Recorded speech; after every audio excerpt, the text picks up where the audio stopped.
गाने में तो मुझे सूरज मिला, अच्छा मौसम मिला और अच्छा सॉइल मिला। एक्टिंग में जब तक वो आता मैंने छोड़ दी। सारी दुनिया जानती है कि वो मतलब एग्रेसिव हैं जो भी है, लेकिन फनकार बहुत बड़े। एवरेज सिंगर कभी उनकी ज़िंदगी में आए नहीं। तो मेरा बेटा मेरा मजाक उड़ाता है, अभी तू नाउ यूल क्राई। जब बच्चा था वो, अभी तो बड़ा हो गया, नाउ यूल क्राई। जब भी अगर मैं फिल्म देख रहा हूँ कुछ तो देख रहे हैं मुझे, कब रोएगा मेरा बाप। पहले तो मैं रोया वहाँ पे बैठ के बस, फिर गाया मैंने। क्योंकि मुझे लगता है कि वो रोने में ग्रेटिट्यूड भी था कि मालिक कितना दुख है दुनिया में यार। तो मेरा बड़ा बनता है, romantic guy, so I wanted to have girlfriends and I wanted to have affairs. लेकिन मैंने सोचा कि यार मेरे फादर कह रहे हैं तो ये बात टाइम नहीं वेस्ट करते मेहनत। मैं 53 का हो जाऊंगा, इस उम्र तक मुझे चेक साइन करना नहीं आता है और मुझे झूठ बोल रहे हैं ना आप। I have lost a lot of money Komal ji. और मेरे पापा कभी बोलते हैं यार मेरे बेटे का हार्ड अर्न मनी, बाप है ना, हक है उनका, मेरे बेटे ने इतनी मेहनत की है, इतने शोज़ करके इतना पैसा कमाया और वो खा गया। भगवान ने मुझे वो पर्पस के लिए बनाया था जो लता जी ने मुहिम स्टार्ट की थी और वो पूरी हो नहीं पाई थी। उसके लिए भगवान ने बोला कि तू अपने उरूज पे, अपने पीक पर अपने करियर को ऐसे छोड़ देगा। जावेद साहब ने एक बार मुझे कहा था, इतनी आसानी से जो आप गा रहे हैं इसके पीछे आपका रियाज जो है ये लोग नहीं देखते।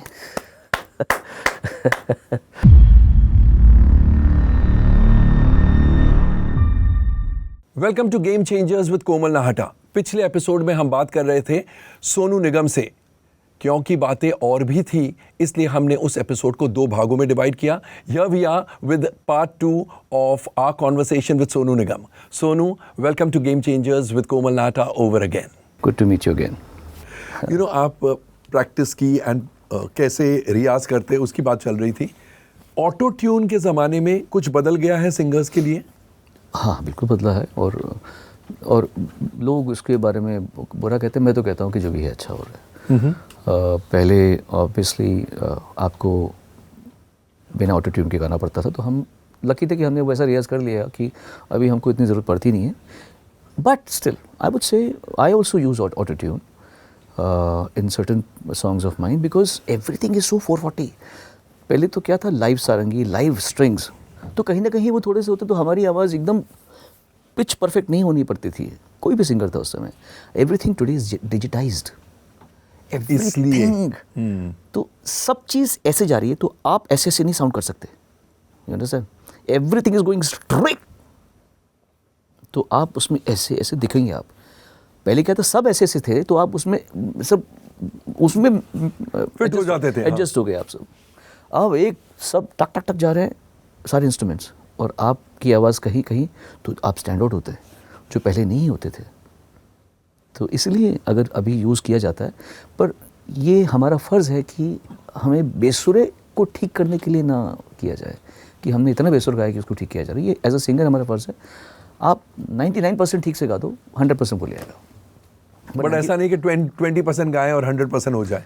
हाँ, वो भी होता है। लेकिन इनफैक्ट मेरा अगला सवाल यही था कि ऑटो ट्यून के आने से अब ये कहना ठीक होगा कि बेसुरे भी सिंगर्स बन सकते हैं, प्लेबैक सिंगर्स बन सकते हैं? हाँ, I won't use the word बेसुरा। मैं कहूँगा जो नहीं गा सकते हैं, जिनको गाने की बहुत मन होती है। कई एक्टर्स ऐसे हैं जिनको गाने की इच्छा होती है, एंड व्हाई नॉट। हर इंसान का शौक़ होता है। देखते हैं भाई, हम भी देखते हैं कि यार काश हम इतने लंबे होते, काश हमारी बॉडी ऐसी होती। तो उनका भी हक है कि काश हम ऐसे गा पाते होते। तो अगर उनको सुविधा मिल रही है तो मुझे कोई इसमें प्रॉब्लम नहीं है।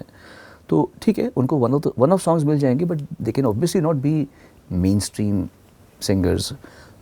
लेकिन अगर मेलोडाइन से, ऑटो ट्यून से उनका ये सपना साकार होता है तो मुझे कोई प्रॉब्लम नहीं है उसमें।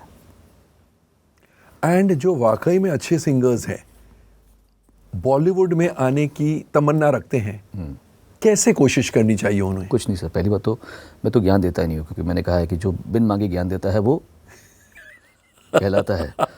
तो ठीक है, तो वो है। मैं ये कहूँगा, मेरा एक्सपीरियंस कहूँगा, just everybody has their own book written.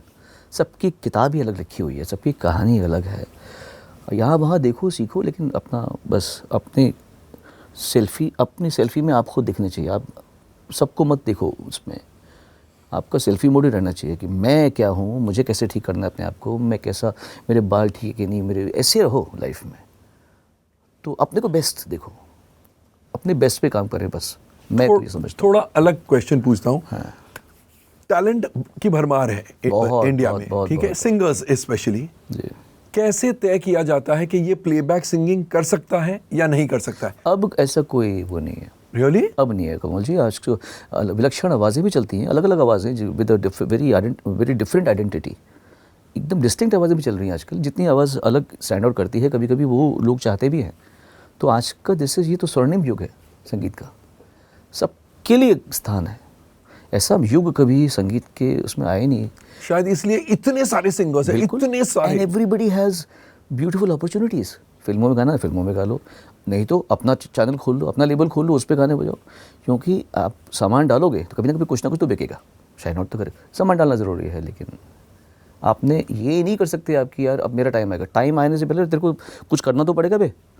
पहले तो रियाज़ करो तुम, उसके बाद में फिर अपना काम तो सामने डालो, तो वो डालना पड़ेगा आपको। बट आज के ज़माने में क्या चीज़ हिट हो जाए, कहाँ से हिट हो जाए, मतलब हरियाणी भी हो सकता है, वो हिट हो सकता है, मराठी हो जाता है हिट, भोजपुरी हो जाता है, हिंदी हो रहा है, इंग्लिश भी हो रहा है, पंजाबी तो हो ही रहा है। तो आज बहुत बड़ा स्कोप है।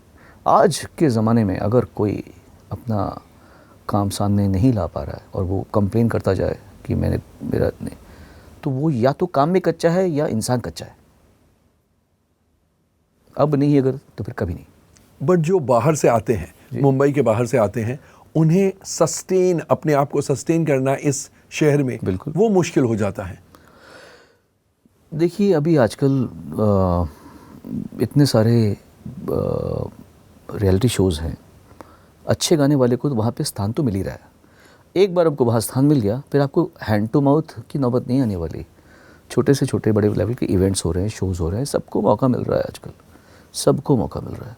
सो आई थिंक ऐसा कोई you have to really be hard working first of all. और अब वो नहीं है जैसे हम 91 में जब आए थे, थोड़ी तब रियलिटी शोज़ थे, तो मुझे और पापा को दिल्ली जाना पड़ता था, थोड़े पैसे कमा के बॉम्बे आते थे, फिर हम वहाँ रहते थे कुछ 2-3 महीने में, अगर पैसे ख़त्म हो रहे फिर वापस आते दिल्ली, फिर वहाँ शो। क्योंकि पापा ने कहा था तू बॉम्बे में शो नहीं करेगा। मैंने बोला क्यों नहीं करूँगा, मेरे पापा बहुत विद्वान आदमी हैं इस मामले में, और आई एम फॉर्चुनेट कि मेरे पापा कड़क बहुत हैं, लेकिन वही वाली बात है ना, उनकी लाठी जो है वो उसमें समझ है। लाठी मतलब लाठी ऐसे नहीं, लेकिन मैं कह रहा हूँ उनकी जो कड़क। उन्होंने मुझे कहा था कि तू बॉम्बे में शो नहीं करेगा। मतलब क्यों नहीं करूँगा, जब शो तो हम दिल्ली में भी कर रहे हैं। तो तूने अगर बॉम्बे में शो किया, देखो सोचता कैसे आदमी, वो बड़ा आदमी, बाप की सोच की होती है, जो आज के बच्चे हमारे नहीं सुनेंगे, हम जिनके बाप हैं वो नहीं सुनेंगे, लेकिन हमने अपनी बाप की सुनी। बाप ने कहा कि अगर तूने बॉम्बे में शो किया तो तू है दिखने में अच्छा, तू गाता अच्छा है, तेरी बन जाएगी गर्लफ्रेंड यहाँ पे, किसी फीमेल सिंगर से, किसी डांसर से तेरा हो जाएगा अफेयर, सारे म्यूजिशियंस या को सिंगर्स तेरे दोस्त बन जाएंगे, फिर तू ना सेटल हो जाएगा यहाँ पे। ओह, क्या बात है। ये रीजन से आपको बॉम्बे में शो नहीं करने तू दी? दिल्ली में शो करेगा, तू दिल्ली में मेरे उस पर रहेगा, यहाँ पर तू आएगा, तू तेरे अंदर से वो भूख मिट जाएगी सुबह उठ के, क्योंकि हमारे पास फ़ोन तो होता नहीं था, हम पीसीयू में जाके फ़ोन करते थे। तो तेरे अंदर से भूख मिट जाएगी कि तू रात को चाहे सोए हो नहीं सोए हो, 9 बजे तुझे उठ के यहाँ पे अनुमली को इसको कॉल करना है।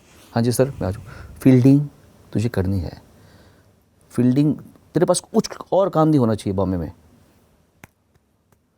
तो उस आदमी ने जो मुझे बोला, उस आदमी ने मुझे कहीं का छोड़ा ही नहीं, मतलब किसी और चीज़ में। और मैं भी अच्छा बच्चा था उनका, मैंने अपने फादर पे का सम्मान किया, उनकी बात का। मैं रिबेल नहीं था कि अरे so what, you know I have my own life. I also want to have a girlfriend. I also want to have some friends. You know, it's my life. I want to. तो मैंने ये नहीं किया मेरे बाप से। मैंने मेरे बाप से ये देखा जो आज के बच्चे कर सकते हैं। Correct. I have my own life. You know, I can't just be. I want to live today. अभी बोलेंगे आज के बच्चे ऐसे बोलेंगे। मैंने मेरे बाप से ऐसे नहीं बोला। मैंने बोला ओके ठीक है मेरे बाप, जो आप बोल रहे हैं वो सही है। बट कितना सही एडवाइस था ना। बिल्कुल। अरे क्या, तो हमको कुछ काम ही नहीं था, हम दिन भर सुबह उठे, ब्रेकफास्ट बनाया, अपना झाड़ू मारा, घर का बर्तन मांज लिए, फिर फोन में करके फिर दोपहर को निकल गए कहीं पर, स्टूडियो में चले गए, लाइन बाहर बैठ गए, कभी अमर हल्दीपुर जी के पीछे, कभी इधर अनु मलिक के पीछे, कभी इसके पीछे, कभी निखिल विनय, कभी दिलीप सेन, समीर सेन, बैठे रहे उनकी सेटिंग में ऐसे करके। और कुछ करने को था नहीं, दोस्त नहीं थे। लेकिन कभी सेल्फ डाउट नहीं आया? आया बिल्कुल आया। मैं एक बार रोया भी था, 92 में मुझे याद है मैंने 3-4 गाने उसके पहले गा दिए थे टी सीरीज़ के लिए, डेमो गाए थे। तो मैं जब दिल्ली से आया वापस तो उन्होंने मैंने मिश्रा जी थे वो मुझे कहते हैं बेटा तेरे 4 गाने डब हो गए। मैंने बोला इतना अच्छा गाने के बाद, मैंने आई वाज जस्ट 19 भी शायद नहीं था उस समय में।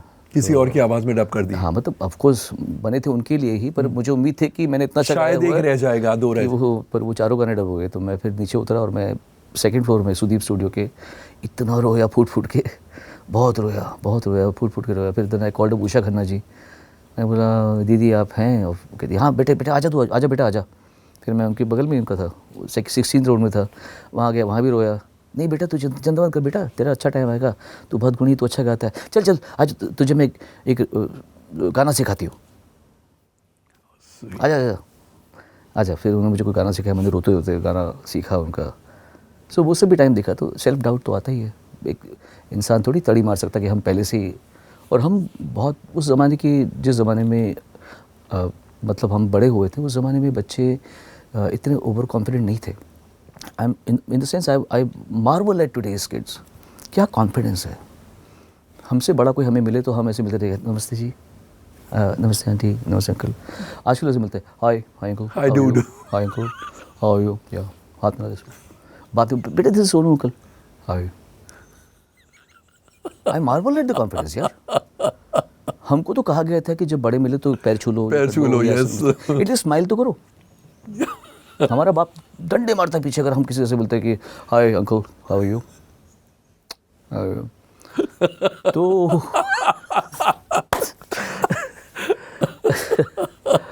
तो हाँ, तो हमारे संस्कार भी अलग थे उस समय। बट यू मार्वल और यू ऑल्सो फील कुछ ज़्यादा ही हो रहा है।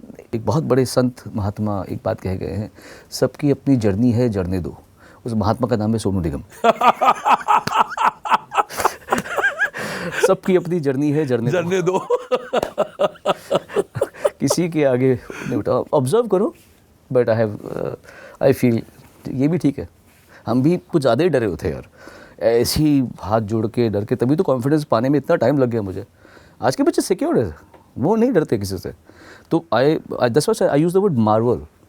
आई marvel at their confidence, amazing है वो। हम कितने डरे हुए बच्चे आए थे, ये बच्चे आज के डर पर। मेरा बेटा मुझे कहता है, उसको अब म्यूज़िक में बहुत है मत पहले से, कहता है but I am not in hurry, I want to go when I am at my best, I am not in hurry. क्या बात है, उसको नहीं कह रहे मुझे गाना है, वो मुझे। लेकिन सिंगिंग की दुनिया में आएगा आपका तगड़ा करता है वो, तगड़ा है वो, बहुत तगड़ा। बट वो वेस्टर्न में है, he is into English music and all. So और मैं इसको बोलता भी नहीं हूँ, ठीक है, अच्छा ही है, अपनी जगह अलग बना। करेक्ट। और मैं कहूँ जी, मैं उस बात को मानता भी नहीं हूँ कि हम अपने बच्चों के लिए कुछ कर सकते हैं या हम उनके ज़िंदगी में कुछ, मतलब मैं खुदा थोड़ी हूँ, मैं भगवान थोड़ी हूँ। मैं क्या बताऊँगा किसी को क्या बनना है। उसने मेरी जर्नी लिखी थी तो उसने मुझे बना दिया। अभी मैं किसी के साथ में बैठा था, मुझे कहते हैं वो सोनू म्यूज़िक कंपनी का ओनर है, अपने बेटे के लिए 1000 करोड़ तो छोड़ के जा, मुझे कहते हैं। मैंने कहा मैं क्यों छोड़ूंगा भाई, मेरे बाप ने मेरे लिए छोड़ा था, हमने तो अपना बनाया ना। मेरे फादर को तो उनके फादर ने कुछ नहीं दे पाए, सबका अपना होता है। मेरे फादर ने अपना साम्राज्य खुद खड़ा किया, मेरा अपना खुद साम्राज्य होगा, मेरे बेटे को खुद बनेगा। और क्या छोड़ के जाएंगे, मैंने जवान बच्चों को मरते हुए देखा है। क्या छोड़ के जाएंगे आप, क्या बात कर रहे हैं आप। सही, हाँ क्या बात कर रहे हैं आप। बड़े बड़े हज़ारों करोड़ के आसामियों के, अभी ना क्या नाम लूँ मैं, उनका दिल दुख जाएगा, लेकिन ये बहुत बड़े टाइकून का बेटा 39 ईयर्स का मरा है अभी अमेरिका में। ये आप क्या, you can't be God to your children. आप बस अपना फ़र्ज़ अदा करो, उनको सही चीज़ पढ़ाई बड़े दे के करो। You can't plan anyone's future. हम क्या छोड़ के जाएंगे, हमारी औकात क्या है। उसको जो देना है वो देगा, उसकी लॉटरी लग जाएगी, बस उसकी कहानी जो लिखी हुई है वो लिखी हुई है। I can't. सो मैंने बोला उसको ठीक है, तू जो करना तू कर, आश्वस्त रहे, बस खुश रहे। सोनू जी, स्टेज पर परफॉर्म करना is not everybody's cup of tea. जी बिल्कुल, मैं सही बोल रहा हूँ, बिल्कुल। आप लाइव वायर है स्टेज पर, ये कॉन्फिडेंस की बात है या मिंगलिंग विद द पब्लिक की बात है, किस मतलब क्या चीज़ होती है। नशा एक ऐसी चीज़ है ना, नशा कि वो आदमी का असली व्यक्तित्व बाहर लेके आता है। वो नशा शराब का, नशा पावर का, नशा पैसे का, इंसान बड़ा भीगी बिल्ली बना होता है आम जिंदगी में। नमस्ते कोमल जी, कैसे हैं आप? You know I love you. अच्छा मेरे को शराब दे दो। फिर बोलो Komal ji, you know I don't like you as a person, you not a good man, आपने मेरे साथ में ये किया, मैं आपकी बेइज्जती कर दूँ। फिर मैं नेक्स्ट डे उठूँ बोलूँगा सॉरी कोमल जी, मैंने शराब का नशा था, आप मुझे माफ़ मत करना। बोला बेटे मुझे मालूम है, शराब, थैंक्स टू शराब तेरा असली रूप सामने आया। शराब से असली रूप सामने आता है, पैसे से, पावर से इंसान का। तो स्टेज भी नशा है, स्टेज भी नशा है। आप कितने डरपोक हैं, आपका सेंस ऑफ ह्यूमर क्या है, आपकी पकड़ अपने क्राफ्ट पे कितनी है, वो नशा है स्टेज। उस नशे में आपका असली व्यक्तित्व, आपका असली जो पहचान है वो सामने आती है। आप कितने क्विक हैं, कितने क्विक विटेड हैं, आपके काम को कितना आप जानते हैं, आप कितने आर्टिफिशियल हैं, गाते गाते कितना नकली नाटक कर रहे हैं कि लोग बोलेंगे भाई मत कर। ऐसे भी होता है। सही, ये नशा है स्टेज। आप अपने, मैं तो मर जाता हूँ स्टेज पे, मुझे मालूम ही नहीं पड़ता कि मैं हूँ, मैंने किया कैसे है सब। कभी कभी ऐसा होता है कि माहौल ऐसा होता है कि इंसान जगा रहता है, फिर वो मरता नहीं है। ऐसा होता है कभी कभी कि नहीं लगता तार, लेकिन अमूमन मेरे तार लग जाते हैं। अच्छा, कभी कभी नहीं लगता है? कभी कभी ऐसा माहौल होता है, या गला ठीक नहीं होता है, या कभी ऑडियंस जो होती है वो फैली हुई होती है, या माहौल ही होता है। कभी कभी ऐसा होता है। आई ऑल्सो फील ये सब चांस की बात है कभी। और कभी कभी इरिटेंट्स होते हैं, जानबूझकर 2-3 लोग जो इरिटेट करते हैं, आप उन्हें कैसे हैंडल करते हैं? हाँ, गुस्सा आता है उस समय, गुस्सा आना जायज़ है। इतना भी मैं वो नहीं हूँ कि मुझे ना लगे दिल पे बात, लेकिन ओवरऑल लोग जानते ही हैं कि मैं कौन हूँ। और अगर अभी किसी को संशय है तो फिर I can't help it. Stage की बात चली तो स्टेज फ्राइट कभी महसूस हुआ है? हाँ, कभी भी? कभी कभी होता है। कभी मतलब अभी भी? हाँ, हो सकता है Really? अगर सामने कोई समझदार बैठा हो, अगर जैसे सुरेश वाडकर जी बैठे हों या एक लता जी बैठी हुई थी, मेरे शो देख रही हैं, तो कैसे नहीं आएगा? आना भी चाहिए अगर आप में अदब है, अगर आप में, क्योंकि कॉन्फिडेंस तो है लेकिन अदब भी होता है कि आप सामने कौन बैठे हैं, तो वो अदब के नाते आता है। एक बार मुझे याद है मेरे हाथ काँप रहे थे जबकि मैं इतना शोज़ कर रहा था उस समय, बट आई रिमेंबर सामने बहुत लोग बैठे होते, ऐसे बड़े बड़े लोग बैठे होते, जबकि मैं तो सारे काम करता था। जब मेरे पीछे मतलब विलायत खान साहब, अपना मेहंदी हसन साहब, जगजीत सिंह जी, गुलाम अली जी, कल्याण जी आनंद जी, अनिल विश्वास, राजकुमारी जी, जाकिर हुसैन जी, ऐसे तोपों के साथ में मैंने गाना गाया। और मतलब और उनके सामने मैंने पूरे शो कर रखे हैं, वो भी एक नहीं सैकड़ों। लेकिन कभी कभी हो जाता है, एक ऐसा आता है अंदर कि थोड़ा इंसान सहम जाता है। Then how do you calm your nerves? कोशिश करता हूँ माइंड डाइवर्ट करने की उल्टी सीधी बातें सोच के होता है। You have to be honest about it. गायकी के लिए ट्रेनिंग कितने मायने रखती है? किसी भी काम के लिए। एब्सोल्युटली ज़रूरी है? बिल्कुल, किसी भी काम के लिए आदमी कर के ही, जैसे वर्कआउट क्या होता है, अब अगर मैंने ये यहाँ से कुछ उठाया और ये किया और रख दिया, ये हो गया एक्टिविटी, ये काम हो गया।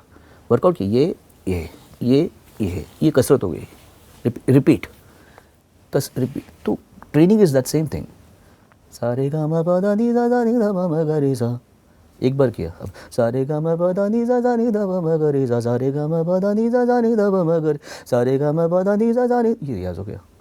तो अगर एक्टर्स भी हैं तो अपना आवाज़ को, एक्टिंग को सीखते हैं, तो ट्रेनिंग किसी भी फील्ड में ज़रूरी है सर, बहुत ज़रूरी है। और इंडियन क्लासिकल अगर आप सीख पाएँ तो बहुत बड़ी नेमत है, क्योंकि मैं नहीं सीख पाया तो मैं जानता हूँ ना, मैं जानता हूँ जो बच्चे सीख के बचपन से गा रहे हैं उसमें और मुझ में क्या फ़र्क है। अगर 14-15 साल की उम्र में मिल जाए क्लासिकल आपको, या 18, 19, 20 में भी मिल जाए, वो ज़िंदगी से कभी जाती नहीं हो पाते हैं। जो राग मैंने तब सीखे थे 5 महीने में अपने गुरुजी मोहम्मद ताहिर साहब से, वो मुझे आज तक याद है। अब मैं नए सीखता हूँ, मैं भूल जाता हूँ। उस समय में वो मसल मेमोरी में कोरा होते, स्लेट कोरी है ना, उस समय की याद किए हुए गाने अभी तक याद है। मैं कभी गाता नहीं हूँ, पर मुझे अगर टूटे हुए ख्वाबों या पंकज उधासी की गज़लें मुझे बोलती है आप जिनके करीब, मैं कभी नहीं गाता ये गाने, पर मुझे वर्ड टू वर्ड और म्यूज़िक टू म्यूज़िक याद होंगे। तो उस ज़माने में अपने बचपन में सिखा दिया बच्चे को, क्लासिकल सिखा दिया, जिम्नास्टिक्स सिखा दिए, मार्शल आर्ट सिखा दिया, तो वो आगे चल के होता है। तो सारेगामा से ही ये सब जो अरिजीत सिंगर सब जो बने हैं, ये सब के माँ बाप इंस्पायर्ड हुए होंगे सारेगामा देख के कि हमारा बच्चा अच्छा गाता है, सिखाओ इसको। जितने भी जनरेशन अभी अच्छी गायकी की आ रही है, Yes. उनको इंस्पायर किया होगा 1995 में जब सारेगामा मई 1 को स्टार्ट हुआ था। तो स्टार्ट हुआ होगा, लोगों को लगा होगा यार कि ये इतना कहा जा रहा है, सोनू निगम कह रहा है, बड़े बड़े विशेषज्ञ आके, जो महानुभाव आके कह रहे हैं सिखाओ सिखाओ सिखाओ सिखाओ, जसराज जी कह रहे हैं सिखाओ, गुलाम मुस्तफ़ा खान साहब कहते हैं सिखाओ, तो सिखाओ। तो अब सीखे हुआ आ रहे हैं सब, अच्छा गा रहे हैं सब, बहुत अच्छा गा रहे हैं, दे ऑल अमेजिंगली टैलेंटेड, इसलिए सीखना चाहिए। रियाज, डेली रियाज? और मुझे लगता है अगर आपको कोई भी टैलेंट दिया गया है, आर्ट दिया है, स्कल्पचरिंग दे रखी है, आपको गाना दे रखा है, कंपोजिशन, दो ना वक्त, दो ना, और क्या कर रहे हो। और जितने भी लोग ज़िंदगी में कामयाब हैं वो सब रियाजी हैं, चाहे वो श्रेया घोषाल हो, चाहे वो अरिजीत सिंह हो, चाहे वो उदित जी हो, चाहे सब ने अपने जीवन में खूब रियाज़ कर रखा है, तगड़े रियाजी हैं सब के सब। वो पुरानों की तो बातें छोड़ दो आप। और एक्टर्स भी जो हैं वो सारे एक्टर्स सब एक मेहनती हैं, कोई सब बॉडी पे ध्यान देते हैं, डांस पे ध्यान देते हैं, एक्टिंग में आसान थोड़ी है, ऐसे थोड़ी बॉडी बन जाती है। कितने लोग बॉडी बिल्डिंग पे काम करते हैं, सही। कि बॉडी बिल्डिंग भी करें, डांस भी अच्छा करें, फिर वो एक्टिंग भी अच्छा करें, तो कितना टाइम दे रहे होंगे वो लोग अपने काम में। देखिए ना, एक डायरेक्टर फिल्म बनाते हैं, हम बोलते थे क्या बकवास फिल्म है, लेकिन वो देखो उस बंदे ने जब फिल्म सोची होगी, फिर किसी टीम गठित की होगी, फिर सोचा होगा ये एक्टर होगा, ये स्क्रीन प्ले है, ये डायलॉग्स है, वो कितना टाइम लगता है, 2-3 साल वो बेचारे ने अपनी ज़िंदगी के दे दिए होंगे इस फिल्म में। वो अच्छी बन गई तो ठीक है, ख़राब बनी तो व्हाट, लाउजी फिल्म। बकवास। एफर्ट की भी कदर नहीं होती उस समय, बिकॉज लेकिन मेहनत चल रही है। हाँ, लोग तो एंड रिजल्ट देखते हैं। बिल्कुल, तो मेहनत तो उसने भी की जिसने ख़राब फिल्म बनाई होगी। करेक्ट। बेचारे ने ख़राब फिल्म थोड़ी जान के बनाई होगी, पर मेहनत तो बेचारे उसने भी की है। तो मेहनती होना ज़रूरी है अपने काम में, और वो मेहनत रियाज में आती है। कभी ऐसे भी हुआ है कि गाने की धुन बन गई है, कॉम्पोजिशन इज रेडी, लेकिन आपकी गायकी को देख के music director is forced to change it, कि चलो और कुछ जोड़ दूं इसमें? ऐसे कई बार हुआ है, मैं आपको एक इंसिडेंट बताता हूँ। हाँ हाँ। 100 दर्द हैं, 100 राहतें, सब मिला दिल नशी, एक तो ही नहीं ये था। शिरीष कुंदीर ने तब अनुजी से बोला, मुझे याद है कि अनुजी इसको रिपीट कर सकते हैं। अनुजी फट समझ जाते हैं क्या चाहिए। शिरीष ने जस्ट बोला कि इसको नहीं ही ऐसे कुछ कर सकते हैं क्या, तो अनुजी ने फट गया, एक तो ही नहीं।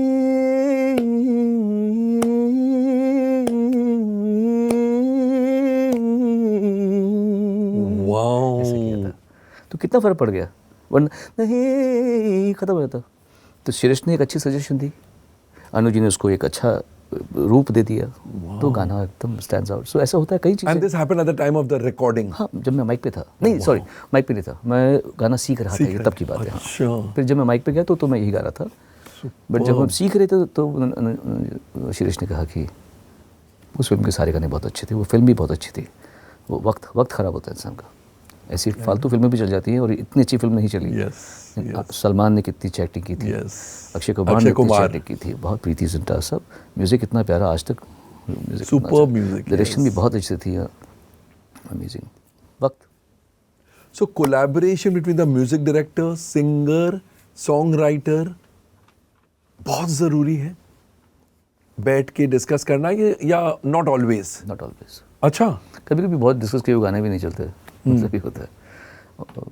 हर इंसान जिस तरह अपनी किस्मत लेके आता है, हर गाना भी अपनी किस्मत लेके, any piece of art also. क्योंकि एक ही वक्त पे हम मुहूर्त की बात करते हैं, एक ही मुहूर्त में एक बच्चा मुकेश अंबानी के घर में पैदा होता है, उसी टाइम पर एक बच्चा एक ब्रिज के नीचे पैदा होता है। किस्मत लेकर आया अपनी वो किस्मत। तो गाने का भी, हर पेंटिंग भी, वो सब क्या है, कभी कभी हम देखते हैं इतनी ऑर्डिनरी कोई चीज़ है, इसका प्राइस इतना ज़्यादा है कभी कभी, तो करेक्ट। लेकिन जब आप गा रहे हैं जी, कभी एहसास होता है कि ये तो कोई मतलब बहुत बढ़िया गाना नहीं है, इनफैक्ट खास नहीं है? बिल्कुल। How do you give your best to it?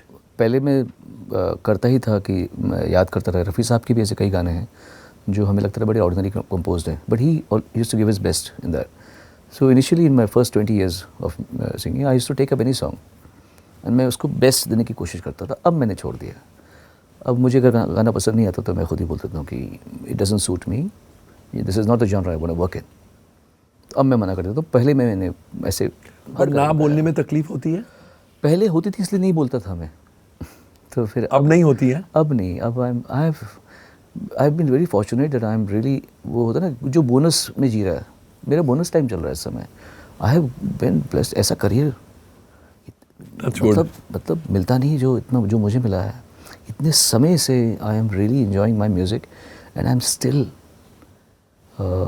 killing it in terms of my concerts and you know I know that age is going to catch up। कि बड़े से बड़ा शहसवार गिरता ही एक दिन, तो मेरा भी वक्त ऐसा आएगा कि मैं डाउन हिल जाऊँगा, गला मेरा ख़राब होना शुरू हो जाएगा, स्टैमिना मेरा कम हो जाएगा। I know that and I am on the second half of my life. I am +50, so I am the second half much later. सो मुझे पता है कि एक दिन मेरा, पर अगर मैं ठीक ठाक अपना रियाज़ करता रहूँ तो थोड़ा कम आएगा, मतलब इतना डाउन नहीं आएगा कि मैं गिर जाऊँगा, थोड़ा ऐसे डिलेड हो जाएगा, डिलेड हो जाएगा। तो मैं वो कर रहा हूँ। So now is my time to not work with people whom I don't want to work with or do the kind of songs that don't touch me। So अब मैं कह पाता हूँ। एक गाना मुझे दिया था किसी ने भी, बहुत बड़ी फिल्म का गाना था। मैंने कहा ये मैं इस तरह के गा चुका हूँ, अभी रिसेंटली गाया, तो मैं नहीं गाऊँगा। तो वो बोल के समझ गए मेरी बात को। मेरे दोस्त है कंपोज़र, बहुत बड़ा कंपोज़र है, नहीं आई अंडरस्टैंड कहते। तो मैंने बोला अभी तो गाया ऐसे गाना, मत गवा यार। वो अच्छा, वो सही गाना, रहने दे उसको वैसे। तो उसने बोला ठीक है। एंड अलग अलग गानों के लिए अलग अलग प्रिपरेशन होता है। I just give you an example. Suppose संदेशे आते हैं, बिजुरिया। मैं आपका क्वेश्चन समझ गया हूँ, मैं आपको बताता हूँ इसका एग्जांपल क्या है। एक मैंने लता जी के लिए एल्बम की थी, एल्बम में गाना गाया था सरहदें। लता जी, मेहदी हसन साहब, जावेद अख्तर साहब ने लिखे थे गाने और मयूरेश ने उस गाने को कंपोज किया था। तो एक गज़ल है मेरी जिसको जावेद साहब हमेशा बोलते हैं कि जो आपने गाई है ये, मतलब उनके लिए अपने शब्दों में आप समझ लीजिए क्या क्या बोलते होंगे। वो गाना वो थी, सारी हैरत है मुझे और की है दिल वो तो पूरी ऐसी गज़ल थी जो एकदम स्लो बीट में थी। तो मैंने, ये आज से 16 साल पहले की बात है, लता जी की, उन्होंने खुद कहा कि सोनू को ये गाना गवाओ, ये गज़ल जो है सोनू बहुत अच्छी गाएगा। फिर मुझे बोला कि आपके लिए जो मैंने गज़ल चुनी है मुझे पता है कि बड़ा अच्छा गाएंगे, बड़ा प्यार से उन्होंने बोला। वो टेढ़ी गज़ल थी, बहुत बहुत अलग अलग उसके अंदर। मैं गाने गया, मुझे लगा कि मैं तैयार नहीं हूँ, मेरा तो ठहराव ही नहीं है इस समय इस इतना स्लो गाने को गाने का। मुझे तो प्राणायाम करके ऐसे गज़ल का भी एक, जैसे वो तो ना ड्रेस टू द ओकेजन। आप किसी फॉर्मल पार्टी में जा रहे हैं, you can't go in jeans, you can't go in. अगर आप मंदिर में जा रहे हैं तो आप सूट पहन के जाएंगे तो अलग स्टैंड आउट हो जाएंगे। ये क्या है, मतलब जा सकते हैं, मना नहीं है मंदिर में, लेकिन आप जाएंगे तो you will go in some traditional clothes और सिंपल क्लोथ्स। अब आप गज़ल जब गाते हैं ना, you have to be dress to that occasion. गज़ल एक ऐसा जॉनर है। तो मैंने बोला मयूरेश भाई मैं तो नहीं कर पाऊँगा आज, मुझे ठहराव जीवन में गाना पड़ेगा। मैं कल गाऊँगा, पर मैं कल, अभी से मैं कल तक अपने आप को गज़ल गायक के रूप में देखूँगा। मैं गया घर पे, मेरे हाथ पैर मैंने थोड़ा सा, बिकॉज आई एम, वो होता है ना, है मेरे, आई एम ए निम्बल गाय, तेज़ भागता हूँ, तेज़ चलता हूँ, खूब डांस कर लेता हूँ। मेरे रिफ्लेक्स बहुत अच्छे हैं मेरे, बहुत कोई चीज़ आती है मैं पकड़ सकता हूँ, मेरा ऐसा रिफ्लेक्सेस है। और गज़ल में एकदम उसका उल्टा वो चाहिए कि आप एकदम ठहराव से, तमीज़ से बेशक गा रहे हो। तो करना पड़ा मुझे, तो ऐसा होता है, right. Every song has its own dress code होता है। You have to be properly attired for that song. और इंटरनेशनल सिंगर्स के साथ भी आपने कोलैबोरेट किया है, वो जर्नी कैसे शुरू हुई? कुछ special things went into it और इट जस्ट हैपेंड? खुद कोशिश नहीं की थी, बाई चांस ही हो गया। जर्मी जैक्सन से मुलाकात हो गई, मैं अमेरिका में कर रहा था, तो उस समय माइकल जैक्सन की डेथ हुई थी। मैंने गाना बनाया था रोते हुए, लिखा था, कंपोज किया था वो गाना। आज भी लोग मतलब उसकी वो देते हैं कि हमको फिर मौका मिल गया। मैंने जर्मी ने मेरे साथ मेरे गाना गाया एंड वो फिर हमने आईफा में इसको गाया था। तो आज भी लोग उस गाने की बहुत तारीफ़ करते हैं कि that's something, if you see the video you will know, people were spellbound थे। वो था। फिर I sang song with Britney Spears, उसकी एल्बम थी। प्रीतम और मैंने कुछ किया था। मैं प्रीतम नहीं किया था, प्रीतम ने वो सिलेक्ट नहीं हुआ था, हमने कुछ, फिर कुछ डीजे लॉयड था उसने किया था। तो I did it with her, Britney का तो जब मैं ट्विटर पे था तो Britney used to follow me. अच्छा। हाँ, अभी ट्विटर छोड़ दिया मैंने। तो वो था, फिर मैंने अपना अभिची के साथ में गाना किया था बहुत अच्छा, तो वो था उसका लेवल्स का। ऐसे ही मैंने 2 और किए हुए हैं। एक पोलिश सिंगर है, that song is very good, Natalie Italian नाम है उसका। हाँ, तो येस आई हैड, बट अगर वहाँ रहते तो और काम करते, इंडिया में रह के हम इतना कर पाएँ वो भी काफ़ी। बट जब अलग अलग लैंग्वेजेस में आप गाते हैं, ज़रूरी नहीं आपको वो भाषा बोलनी आए, तो फिर how do you grasp, how do you know कि इधर स्ट्रेस है, यहाँ है, ये इमोशन इधर आना चाहिए? फर्स्ट मैं लिखता हूँ देवनागरी में। Devanagari is the best script. Correct. आपको स्पेलिंग याद नहीं करने पड़ते। अगर मैं कहूँ किम कर्तव्य विमूढ़, तो आपको KIM कर्तव्य ये नहीं करना, आपको किम कर्तव्य विमूढ़ लिखना ईजी है। तो वैसे ही आपको अगर कह दिया जाए मगधीरा, तो आप मगधीरा लिख देंगे आप। अगर आप लिखेंगे मगधीरा को डी ले, तो आप मगधीरा भी हो सकता है। करेक्ट। पर हमारे इसमें ध है और ढ अलग है। हाँ। तो इसलिए हिंदी में देवनागरी लिखो तो ईजी हो जाता है, पहली बात ये। दूसरा, साथ में जो सिखा रहा है उसका एक्सेंट पकड़ो, कि वो जो गा रहा है उसने कहा ला ला ला ला ला, मैं ला ला, तो मैं समझता हूँ कि अगर मैं साउथ इंडियन गाने गा रहा हूँ तो I have to have a little bit of SP Balasubrahmanyam in me. Initially I should do that. तो वो क्या करता था। थर्ड, मतलब समझो हर लाइन का। अच्छा। तो अगर गाना दुखी है और मैं सुख में गा रहा हूँ तो कैसे awkward हो जाएगा ना। एक वर्ड है, जैसे मुझे रोना आया उसकी भाषा में, तो मुझे रोना कहाँ पे वर्ड है तो मैं पूछ लेता हूँ कि अच्छा इसका मतलब रोना है, so I try to get that emotion that. हाँ, तो these are the 3 things I follow. But fourth is an unfortunate bad coincidence if you have somebody who is teaching wrong. क्योंकि आपने देखा होगा हिंदी में भी कुछ लोग साहस को शाहस बोलते हैं, है ना। हमें बड़ी खुशी हुई, बड़े शौक की बात है ना? सोनू निगम तो अब अगर किसी ने सिखाया है सोनू निगम, तो फिर वो तो सोनू ही बोलेगा ना। वो उसने जो बता रहा है मुझे, उसको खुद की लैंग्वेज कितनी पता है। ऐसा हम कभी कभी फंस जाते हैं, क्योंकि जो सिखा रहा होता है वो बोलता है जैसे सरखा, तो वो बोलते शरखा, सरखा, शरखा, ये सरखा, शरखा। अब वो ना श बोल रहा है ना स बोल रहा है, तो मुझे समझ नहीं आ रहा कि ये बोल क्या रहा है, शरखा है या सरखा है। शरखा, तो शरखा ना, हाँ सर, शरखा या सरखा, शरखा, सेम सर। तो यहाँ फंस जाता है आदमी। एक आदर्श म्यूजिक इंडस्ट्री आपके जहन में क्या है? हर समय के लिए जो हो रहा है वो सही हो रहा है कोमल जी।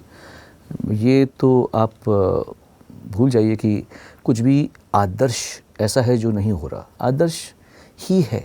और AI के आने के बाद, फुल फॉर्म में आने के बाद, पूरा AI तो हमारा सेवक है, उसको मालिक नहीं बनने दे सकते हम लोग। मालिक नहीं बन पाएगा, वो नहीं बन पाएगा। मालिक तो इंसान रहेगा हमेशा। AI आपके असिस्टेंट है, असिस्टेंट रहे वो अच्छी तरह आप उसको। लेकिन एक असिस्टेंट अगर 100 असिस्टेंट्स का काम कर ले तो फिर नौकरी के बांधे होंगे। मालिक तो एक रहेगा, लेकिन नौकरी के बांधे होंगे, पर भगवान एक चीज़ छोड़ेगा तो दूसरा लेकर आएगा। कुछ ना कुछ शुरू होगा। ऐसा कभी नहीं हुआ है। हाँ, पहले इंडस्ट्रियल रेवोल्यूशन आई थी तो सब लोग वर्कर्स आ गए थे उसमें, वो भी जब मशीनें आ गई तो फिर वो वर्कर्स मशीन चलाने के लिए, वो कुछ और, हाँ कुछ उस काम के लिए हो गए। अभी ऑटोमेशन आ गई तो लोगों ने कुछ और काम ढूंढ लिया। ऑटोमेशन हो गया, असेंबली होती है, असेंबली लाइन होती है जो फैक्ट्रीज में। तो I don't think there is going to be anything that we should be worrying about. Sonu Nigam the singer, Sonu Nigam the person, Sonu Nigam the brand, इन तीनों में क्या अंतर है? ब्रांड का तो मैंने कभी जीवन में ख्याल नहीं किया। मैं उस दिन माइकल फिल्म देख रहा था जी, और मेरे दोस्त हिल गए कि तूने ऑब्जर्व कैसे किया। मैंने कहा तुम देखो, तुम मेरे घर पे आए हो और मैं एक हाफ पैंट में और एक गंजी में तुम्हारे साथ बैठा हूँ। उस फिल्म में एक सीन है, माइकल जैक्सन अपनी मम्मी के साथ बैठा हुआ है, कार्टून देख रहा है, पॉपकॉर्न खा रहा है, उसने टाई लगाई हुई है। समझा? ये होता है ब्रांड कॉन्शियस आदमी। गलत, बिल्कुल सही है वो भी। अगर मेरे साथ में कोई मीटिंग पे आता है तो मैं मैक्सिमम मैं यहाँ आया हूँ आपके साथ में मीटिंग में, मैंने एक जीन्स पहनी, एक नॉर्मल शर्ट पहन रखी है, ठीक है। ब्रांड का अगर मैं कॉन्शियस होता तो मैं वो कपड़े पहनता जो मैं शोज़ में पहनता हूँ, मेरे यहाँ पे काला चश्मा होता, आप मुझसे आँख नहीं मिला पाते। मैंने एक हैट पहनी होती, मेरे जूते जगमग चमक रहे होते, और उस ब्लिंग के साथ में मेरे हाथ में सबसे महंगी जो मेरी रोलेक्स घड़ी है वो होती, यहाँ पे और चीज़ें होती, इधर कुछ और होता, यहाँ पे चमक रहे होते। अगर मैं ब्रांड कॉन्शियस होता तो मैं ये कर रहा होता। तो वहाँ तो मैंने कभी निगाह रखी ही नहीं है। मुझे ऐसा ब्रांड ही नहीं बनना जो जीवन ना जी सके नॉर्मल। परसों ही मेरे घर में लोग आए थे, अब यही बात कर रहे थे। मैंने कहा देखो मैं गंजी में हूँ तुम्हारे सामने, क्या तुम इमेजिन कर सकते हो कि माइकल जैक्सन अपने किसी उसको घर पे आए हुए है। मेरे पास एक्सिस बैंक के लोग आए हुए थे and I was my workout. मैंने कहा can I come like this, I was sweating एकदम शॉर्ट्स में, उसमें एक्सिस बैंक के लोगों के साथ मैं ऐसे बैठा हूँ। मैं कोई नहीं करता जिसका जो ब्रांड कॉन्शियस होता है। तो ब्रांड की तो मैं चिंता ही नहीं करता, क्योंकि मुझे वो बनना ही नहीं है। मैं ऐसा ही ठीक हूँ। मुझे ज़िंदगी में आज़ाद रहना है। मुझे बिल्कुल ही सोचना कि मैंने अगर कैप नहीं पहनी तो क्या होगा, अगर मेरे चश्मे ब्लैक चश्मा नहीं है तो क्या होगा। मुझे नहीं जीता ऐसा भैया। आई डोंट लिव लाइक मैं उसके। तो जो ऐसा करते हैं उनका ध्यान वहाँ होता है, मेरा ध्यान नहीं है वहाँ पे। Sonu Nigam the singer, Sonu Nigam the person are the same people. They are very thankful for their blessings. They are full of gratitude. They believe in working hard. They believe in also not being just one track minded, and they believe in learning other opening other faculties of your mind. तो वो singer और person same चीज़ है। आपको क्या लगता है, आपको इतने सारे अच्छे गाने मिलते हैं, आप इतने सक्सेसफुल हैं,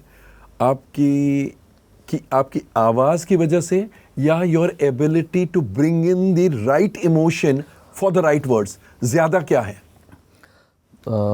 मैं जो भी आपको बोलूँ आवाज़ की वजह से, मैं जो भी बोलूँ उसका एक ही उत्तर, कॉमन उत्तर है कि भाग्य। तो मैं कुछ भी कह दूंगा कि मेरे रियाज़ की वजह से या मेरा क्वालिटी वो, बट वो आया कहाँ से? भाग्य। तो मैं हर बात भाग्य के अलावा कुछ नहीं है। जहाँ only luck, only luck. I believe in only luck. It's all, सब लक है। You are too modest. No sir, I know it. The problem is I can't lie. I can't lie just to sound कि अब मुझे मालूम है, मैं झूठ बोलूँ अपने आप से। मुझे मालूम है यहाँ पे क्या चल रहा है। मैं काफ़ी गेम समझ गया हूँ लाइफ की, मतलब ये नहीं कि मैं कोई अंतर्यामी बन गया हूँ, बट मैं समझ चुका हूँ काफ़ी कि यहाँ पर चल क्या रहा है। तो इसलिए मैं जानता हूँ कि ये एक बहुत जो कहानी है वो कुछ और है, हमको दिख रही कुछ और है। गायकी आपके लिए क्या है? आप बहुत सारे पेशा, पैशन, साधना या जीवन? आपने इसमें चारों में अलग क्या है? पेशा पैशन का बन गया, सेम ही पैशन भी है और पेशा भी है और जीवन भी है और साधना भी है। तो उसमें अलग क्या है? चारों ही है ना। क्या बोलूँगा कि सब कुछ एक ही पैकेज में, एक स्क्वायर है, एक पेशा है, एक पैशन है, एक जीवन है, एक साधना है, ऐसा स्क्वायर है। Which according to you was your game changing song? कोई एक गाने को आप मानते हैं? संदेश आते हैं। उसने आपका गेम बदल दिया। It brought me into serious singers category कि हाँ इसको हम सीरियसली ले सकते हैं। And how was it revisiting the song? Very emotional. In fact, when I was singing this song in front of everybody, जब हम विक्रांत के शिप के ऊपर गए उसके बाद में वहीं पे थे, तो I cried and I thanked Anu ji for it. Because अगर अनु जी ने उस समय मुझ पर भरोसा नहीं किया होता, क्योंकि आप सोचिए ना, मतलब 21 साल का लड़का है, 95 के बिगिनिंग में गाया था मैंने गाना, तब सारे का मैं स्टार्ट नहीं किया था, मुझे मालूम है ना। तो JP साहब डिडंट नो मी, उस समय गाया था 95 के बिगिनिंग में, व्हेन आई वाज 21। उस समय उदित जी टॉप में थे, कुमार शानू टॉप पे थे, विनोद राठौड़ जी थे, अभिजीत भट्टाचार्य जी थे, सुरेश वाडकर जी थे, SP बालासुब्रमण्यम जी थे, हरिहरन जी थे, एक से बढ़कर एक सिंगर थे। कोई भी गाता तो गाना हिट हो जाता। मुझे चुना गया, भाग्य। अगेन मैं कहता हूँ भाग्य। और आई थैंक्ड अनु जी की, thank you, you chose me for that and I am very grateful that because of you today border 2 में 2 ही लोग हैं जो पिछले यहाँ से कैरी फॉरवर्ड हुए हैं, सनी देओल और सोनू निगम। करेक्ट। जो कैरी फॉरवर्ड हुए हैं फ्रॉम द फर्स्ट 30 इयर्स। अभी 2 मजाकिया सवाल। जब आपको गुस्सा आता है क्या आप सुर में चिल्लाते हैं? नहीं, गंदा गुस्सा आता है मुझे, छी छी छी, I am ashamed of my self. मैं अटकना शुरू कर जाता हूँ, आई स्टार्ट स्टैमरिंग। बट चिल्लाते नहीं है क्योंकि आवाज चिल्लाता हूँ, छी छी छी। तो आवाज बैठ नहीं जाती? बैठ जाती है। अब मैं क्या, आपने सब कुछ सही कहा है, सच कहा है, तो मैं झूठी बातें नहीं कहूँगा। हाँ, चिल्लाता हूँ कभी कभी जब मुझे बहुत गुस्सा आता है, तो गलत बात है। एंड गुस्सा किन बातों पर आता है? तो मुझे इनडिसिप्लिन या बदतमीज़ी वो नहीं पसंद है। तो उसमें मुझे, अगर कोई मुझसे बिना पूछे, मेरा ऑफिस कुछ ऐसे कर लेता है, मुझसे बिना पूछे डिसीजन ले लिया, मुझे तब गुस्सा आता है कि जब it takes you one call to ask me कि ये करें या नहीं करें। वो क्यों नहीं किया? तुमने मेरे लिए क्यों अज्यूम कर दिया कि ये मेरे लिए ठीक रहेगा। या तो मैं ऐसे बोला हो कि मुझे फ़ोन ना करो, तो इन सब बातों में मुझे गुस्सा आ सकता है, अदरवाइज वैसे ठीक है, ओवरऑल ही आता। एंड लास्ट, गाना और खाने में परहेज? मत बात कीजिए खाने की, मुझे खाने का बहुत शौक है। You are a foodie, it doesn't show. अरे नहीं, मेरे को अभी मैंने 5-6 किलो बढ़ाया क्योंकि मैं बहुत घूम रहा था। I have to now cut down my weight, but I am okay. I deserve to sometimes indulge. Yes. बहुत खाया मैंने, ओहो खूब मज़ा आया। मैं मेक्सिको भी गया था, यूएसए पे था, कनाडा में था, यूरोप में था, बहुत खाया मैंने, एंजॉय किया। So I am a foodie. But परहेज रखना पड़ता है क्योंकि आवाज़ मैं सब खाता हूँ। मुझे बर्फ़ खाने का शौक नहीं है। और आइसक्रीम? थैंकफुली आइसक्रीम खाता हूँ मैं। आइसक्रीम और बर्फ़ में फ़र्क है। बट आइसक्रीम से गला नहीं पकड़ता है? बर्फ़ से गला पकड़ता है मेरा। तो you won't have a cold drink? Cold drink लेता हूँ पर बर्फ़ डाल के नहीं लेता। अच्छा। I can have it cold, but बर्फ़ somehow it doesn't work with me. And आचार, पिकल वगैरह दबा के कल ही खाया मैंने। उससे आपकी आवाज़ को नहीं कुछ नहीं होता, मुझे कुछ नहीं होता। So you are really blessed in more ways than one. I think मैंने सुना है जो कहते हैं कि अगर आपका रियाज सही है तो ये सब छोटी चीज़ें आपको फ़र्क नहीं करती हैं। अगर आपका रियाज में कमी है तो it's always like when you are well built and अगर आपने अच्छी एक्सरसाइज कर रखी है तो फिर तो छोटी मोटी चीज़ें आपको, आप ज़्यादा वेट उठा सकते हैं ऐसे। सोनू जी, आपके साथ बातें करके इतना मज़ा आया। कितने 15 घंटे हमने बात की शायद? पौने 15 घंटे, 14 घंटे 45 मिनट। फिर ठीक है, then it's not too much.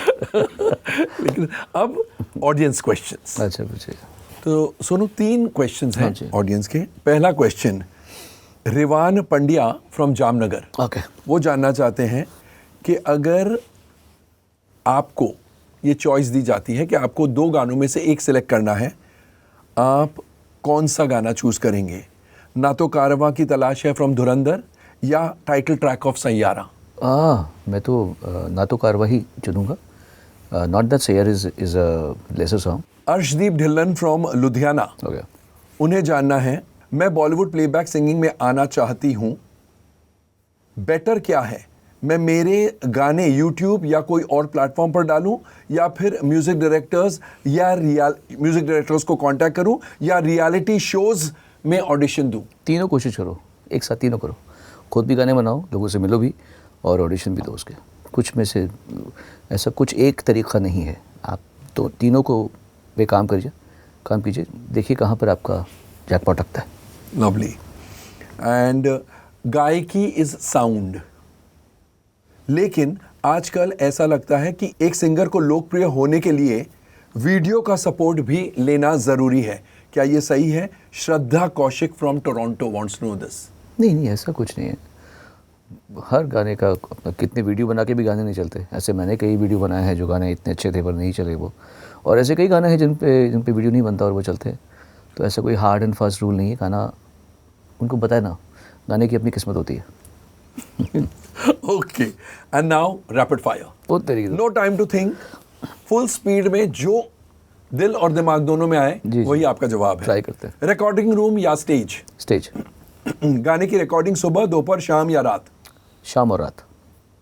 Social media या बिना सोशल मीडिया बेहतर दुनिया? बिना सोशल मीडिया। इसलिए आप ट्विटर से? मैं ट्विटर भी नहीं है, इंस्टाग्राम भी नहीं है मेरे पास, फेसबुक भी नहीं, फ़ोन पे कुछ भी नहीं है मेरे। जो भी पोस्ट होता है ऑफिस करता है। मेरे फ़ोन पे ना इंस्टाग्राम है, ना फेसबुक है, ना ट्विटर है, और भी कितने होते कुछ भी नहीं है मेरे फ़ोन पे, कुछ भी नहीं, ओनली यूट्यूब है। And you are happy? Absolutely, I am like blessed. 3 चीज़ें जिसके बिना आप घर से निकलते ही नहीं हैं? मोबाइल फ़ोन, रीडिंग ग्लासेस जो आज मैं भूल गया हूँ, और मेरा हेडफोन जो मैं यहाँ पहनता हूँ। Favourite foreign destination? Impossible to say. दुनिया में क्या, साउथ अफ्रीका का माल है, कनाडा अलग है, ये तो फेवरेट। मैनी।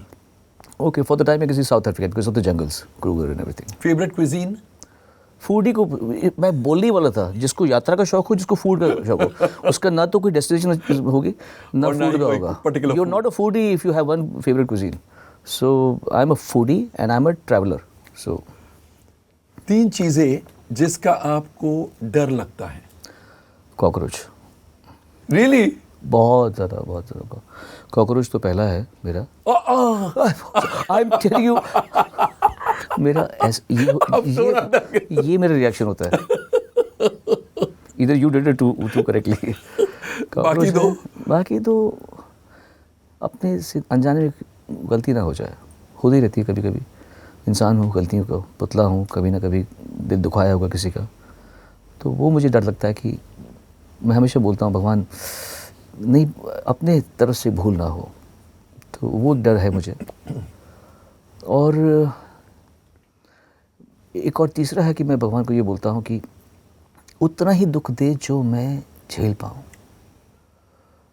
ऐसा ना देना जो मैं झेल ना पाऊँ, ऐसी कोई चीज़ ना देना जो मैं झेल ना पाऊँ। तो वो एक डर नहीं है, वो प्रार्थना है कि दे, लेकिन सारा एक साथ मत उड़ेल दे, है ना। और इतनी सद्बुद्धि दे कि कर्म भी कटें अपने थोड़े से। हम तैयार हैं ना अपनी गलती मानने को। मिठाई या तली हुई चीजें? दोनों। पर इसमें तो मिठाई पहले, मिठाई फर्स्ट। टी, कॉफी या दूध? एक्चुअली तीनों मुझे पसंद हैं, चलो टी बोल देते हैं। अच्छा, दूध बहुत कम लोगों को पसंद है। You're a true blue। अरे आपको पता नहीं मैं क्या करता हूँ, मैं घर में कभी बोलता हूँ कि मुझे दूध को पकाना है, फिर मैं खुद खाता हूँ कभी कभी, क्योंकि मुझे और तो कोई खाना बनाना आता नहीं है। तो मैं दूध करता हूँ, फिर उसको मैं कम आँच में डालता हूँ, फिर मैं उसको गर्म फिर उसकी मलाई जो आती है उसको गर्म करता हूँ। मलाई खाते हैं ना? दबा के। हाँ, एग्जैक्टली, क्योंकि आज का जनरेशन बोलता है छी मलाई। मैं और सुब्रत राय सहारा जी, हम जब मिलते थे तो हमारे यहाँ था कि आओ सोनू आप मलाई खाते हैं। फिर इतनी मलाई आती थी, उसमें चीनी डालते थे हम लोग दोनों, मैं और दादा, और हम लोग दोनों छोटे बच्चों की तरीके से इधर खुश थे, वो भी खा रहे थे। तो we used to have malai like this. Wonderful. First day first show या first day last show? Nothing actually, ऐसा कुछ नहीं है। मैंने फिल्में देखनी छोड़ दी थी जब मैं बॉम्बे आया। तो अगला question, I don't know whether it's redundant, और सिनेमा हॉल या घर में सिनेमा? ऑनेस्टली घर पे सिनेमा। रीमिक्सेस एथिकली राइट या wrong? Ethically right only when the credits are given to the original creators. Remakes of films सही या गलत? गलत क्या, सही है। As long as people are getting work, people are watching, that's fine. एक गाना जो आपको लगा कि चलेगा लेकिन नहीं चला? शहजादा फिल्म का टाइटल ट्रैक और लाल सिंह चड्ढा के मेरे जो 2 गाने थे, बहुत अच्छे गाने थे। I don't know how it just didn't click at all. तो वो अभी हाल ही में, ऐसे कई गाने और हैं, पर हाल के गाने बता रहा हूँ मैं आपको। किसको मिमिक करने में ज्यादा मजा आता है या आता था? अदनान सामी, कैलाश खेर, हिमेश रेशमिया? तीनों स्वीट। तीनों में अलग अलग खासियतें हैं। जजिंग या होस्टिंग अ शो, ज्यादा मजा किस में आता है? होस्टिंग। एक मॉडर्न म्यूजिक ट्रेंड जो आप अभी तक नहीं समझ पाए पूरी तरह से? ऐसा नहीं समझ नहीं पा रहा, but the independent music that's coming out today, it's very new and very fresh, and which I'd like to learn more about. So today's independent music, the young singers and writers and composers, they have a very unique style which I'm trying to grasp. And उनमें कोई नाम who you think are fantastic? मैं अनूप जैन से मिला हूँ and I felt his music. और कई लोग हैं, मैं माफ़ी चाहूँगा, मैं सबके नाम नहीं जानता हूँ। अनूप से मिला हूँ तो मुझे उसका नाम याद आया, बट ऐसे बहुत सारे आर्टिस्ट हैं जिनका अभी मैंने 4 दीवारी के साथ में एक गाना किया था, वो गाना लोगों को इतना पसंद आया। सो यू नो, मैं अगर मुझे कोई कहता तो मैं ऐसा गाना नहीं बना सकता था, बट वो 4 दीवारी ने ऐसा बनाया and it's going viral like crazy. So you know, ये एक चीज़ है जो हम अपने छोटों से सीख सकते हैं। Man is always a learner. Of course you have to keep learning. मैंने एक बार बहुत पहले कहा था, if you to succeed you have to learn from your elders, to sustain you have to learn from your youngers. क्या बात है, lovely lovely. Sonu ji, thank you so much. Thank you, sir. बहुत मजा आया. Thank you Govind ji, thank you. Wonderful interview. And आपकी वजह से जो चीज़ें आती है बाहर वो कुछ भी. Thank you.